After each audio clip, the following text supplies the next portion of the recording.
നമസ്കാരം. മലയാളി വാർത്ത ഇൻസൈഡിലേക്ക് സ്വാഗതം. ഇറാൻ ആണവായുധം വികസിപ്പിക്കുന്നുവെന്ന ആശങ്കയ്ക്കിടെ പശ്ചിമേഷ്യയിൽ യുദ്ധസമാനമായ സാഹചര്യം ഒരുക്കിക്കൊണ്ടിരിക്കുകയാണ് അമേരിക്ക. ഏത് നിമിഷം വേണമെങ്കിലും യുദ്ധം പൊട്ടിപ്പുറപ്പെടാം എന്നുള്ള മുന്നറിയിപ്പുകളാണ് ഇരു രാജ്യങ്ങളും തരുന്നത്. പക്ഷേ ഇതുവരെയായിട്ടും അത്തരത്തിലൊരു നീക്കം അല്ലെങ്കിൽ അത്തരത്തിലൊരു ആക്രമണത്തിന് മുതിർന്നിട്ടില്ല. പക്ഷേ ഏതെങ്കിലും ഒരു രാജ്യം തുടങ്ങി വെച്ചു കഴിഞ്ഞാൽ തിരിച്ചടിക്കാൻ തന്നെയാണ് തയ്യാറായി നിൽക്കുന്നത്. ഇപ്പോൾ ഖത്തറിലെ പ്രധാന സൈനിക താവളമായ അൽ ഉദൈദിൽ നിന്നും നൂറുകണക്കിന് സൈനികരെ സുരക്ഷിത സ്ഥാനങ്ങളിലേക്ക് അമേരിക്ക മാറ്റിയതായാണ് റിപ്പോർട്ട്. ഇറാനെതിരെയുള്ള വ്യോമാക്രമണത്തിന് മുന്നോടിയായുള്ള നീക്കമാണിതെന്ന് പ്രതിരോധ വിദഗ്ധരും വിലയിരുത്തുന്നു. ഖത്തറിലെ അൽ ഉദൈദ് എയർബേസ്, അമേരിക്കൻ നാവികസേനയുടെ 5ാം കപ്പൽപ്പടയുടെ ആസ്ഥാനമായ ബഹ്റൈനിലെ സൈനിക കേന്ദ്രങ്ങൾ എന്നിവിടങ്ങളിൽ നിന്നാണ് സൈനികരെ മാറ്റിയിരിക്കുന്നത്. മേഖലയിൽ ഇറാൻ പ്രത്യാക്രമണത്തിന് മുതിരാനുള്ള സാധ്യത കണക്കിലെടുത്താണ് വാഷിംഗ്ടണിന്റെ ഈ സുപ്രധാന നീക്കം. മധ്യപൂർവ്വ ദേശത്തെ ഏറ്റവും വലിയ അമേരിക്കൻ സൈനിക താവളമായ അൽ ഉദൈദിൽ ഏകദേശം 10,000-ഓളം സൈനികരാണ് അവിടെയുള്ളത്. അവരുടെയൊക്കെ തന്നെ ജീവന് ഭീഷണിയാകും എന്ന് കരുതിക്കൊണ്ടാകാം ഇപ്പോൾ ഇങ്ങനെ ഒരു നീക്കം അമേരിക്ക നടത്തിയിരിക്കുന്നത്. പെട്ടെന്നുണ്ടാകുന്ന പ്രത്യാക്രമണങ്ങളിൽ സൈനികർക്ക് അപകടമുണ്ടാകുന്നത് ഒഴിവാക്കാനാണ് പുതിയ പുനർവിന്യാസമെന്ന് ഉന്നത ഉദ്യോഗസ്ഥർ സൂചിപ്പിച്ചു. എന്നാൽ ഇത് യുദ്ധത്തിന്റെ സൂചനയല്ലെന്നും അടിയന്തര സാഹചര്യങ്ങൾ നേരിടാനുള്ള തയ്യാറെടുപ്പിന്റെ ഭാഗമാണെന്നും അധികൃതർ വ്യക്തമാക്കുന്നു. അതേസമയം Kuwait, Saudi, UAE, Iraq, Syria, Jordan എന്നിവിടങ്ങളിലെ വിവിധ താവളങ്ങളിൽ US സൈന്യം ഇപ്പോഴും നിലയുറപ്പിച്ചിട്ടുണ്ട്. അമേരിക്ക ഏതെങ്കിലും തരത്തിലുള്ള സൈനിക നീക്കത്തിന് മുതിർന്നാൽ മേഖലയിലെ US താവളങ്ങളും ആസ്തികളും ലക്ഷ്യമാകുമെന്ന് ഇറാൻ ഐക്യരാഷ്ട്രസഭയ്ക്ക് മുന്നറിയിപ്പ് നൽകിയിരുന്നു. ഗൾഫ് രാജ്യങ്ങൾ നിലവിലെ സാഹചര്യം അതീവ ജാഗ്രതയോടെയാണ് നിരീക്ഷിക്കുന്നത്. ഇറാനെ നേരിടാൻ പശ്ചിമേഷ്യൻ രാജ്യങ്ങളിൽ അമേരിക്ക വമ്പൻ ആയുധ ശേഖരമാണ് എത്തിച്ചിരിക്കുന്നത്.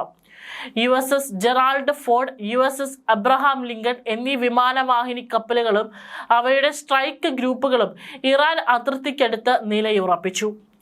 ജോർദാനിലെ മുവാഫക് സാൾട്ടി താവളത്തിൽ 60 വിമാനങ്ങളും 68 കാർഗോ വിമാനങ്ങളും F-35 സ്റ്റെൽത്ത് ജെറ്റുകളും പുതിയ വ്യോമ പ്രതിരോധ സംവിധാനങ്ങളും ഏകദേശം 35,000 സൈനികരെയുമാണ് പുതുതായി വിന്യസിച്ചിരിക്കുന്നത്. കഴിഞ്ഞ ആഴ്ച ജനീവയിൽ നടന്ന ചർച്ചകൾ ഫലം കാണാതെ പിരിഞ്ഞതാണ് സ്ഥിതിഗതികൾ വഷളാക്കിയത്. യുറേനിയം സമ്പുഷ്ടമാക്കുന്നത് ആണവോർജത്തിനാണെന്ന് ഇറാൻ വാദിക്കുമ്പോഴും അവർ ആണവായുധം നിർമ്മിക്കുന്നുവെന്നാണ് US സംശയിക്കുന്നത്. ചർച്ചയ്ക്ക് ഇറാൻ വഴങ്ങുന്നില്ലെങ്കിൽ സൈനിക നടപടി പരിഗണനയിലുണ്ടെന്ന് പ്രസിഡന്റ് ട്രംപ് തന്നെ വെളിപ്പെടുത്തിയിട്ടുണ്ട്. ട്രംപിന്റെ അടുത്ത അനുയായിയായ സെനറ്റർ ലിൻഡ്സി ഗ്രാഹാം ഇറാനെതിരെ ശക്തമായ നിലപാടുമായി രംഗത്തെത്തി. ഇസ്രായേൽ സന്ദർശനത്തിനിടെ അദ്ദേഹം നടത്തിയ പ്രസ്താവന ലോകത്തെ ഞെട്ടിക്കുന്നതാണ്. ഇറാനെതിരായ നടപടിയെക്കുറിച്ചുള്ള തീരുമാനം മാസങ്ങൾക്കല്ല ആഴ്ചകൾക്കുള്ളിൽ ഉണ്ടാകും. അയത്തുള്ള ഒരു മതപരമായ നാസിയാണ്. ലോകത്തെ കുഴപ്പത്തിലാക്കാനാണ് അദ്ദേഹം ശ്രമിക്കുന്നത്.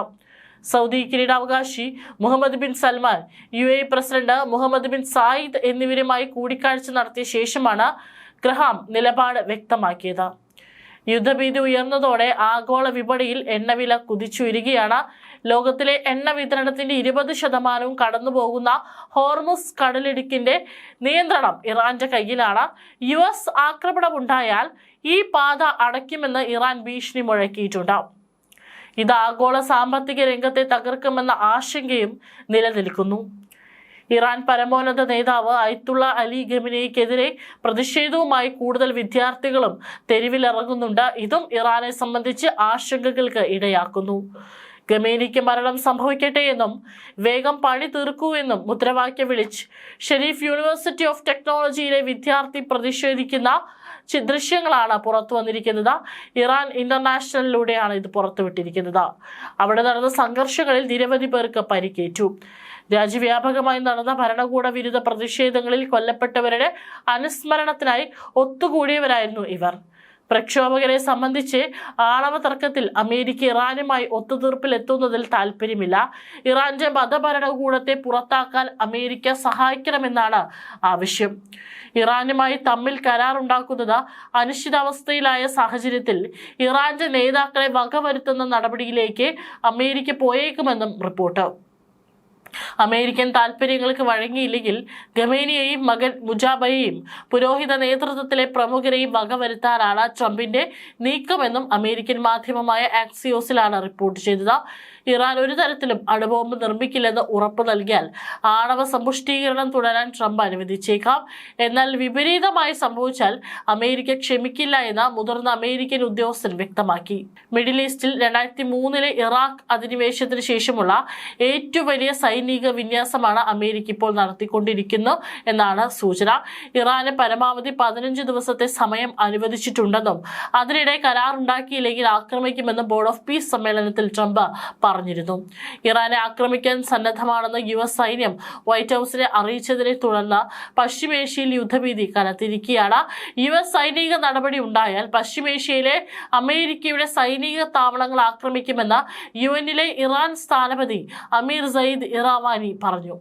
UN സെക്രട്ടറി ജനറലിനും രക്ഷാസമിതി അധ്യക്ഷനും അയച്ച കത്തിലാണ് പ്രത്യാക്രമണം നടത്താനുള്ള നിയമപരമായ അവകാശം ഇറാനുണ്ടെന്ന് പറഞ്ഞത്.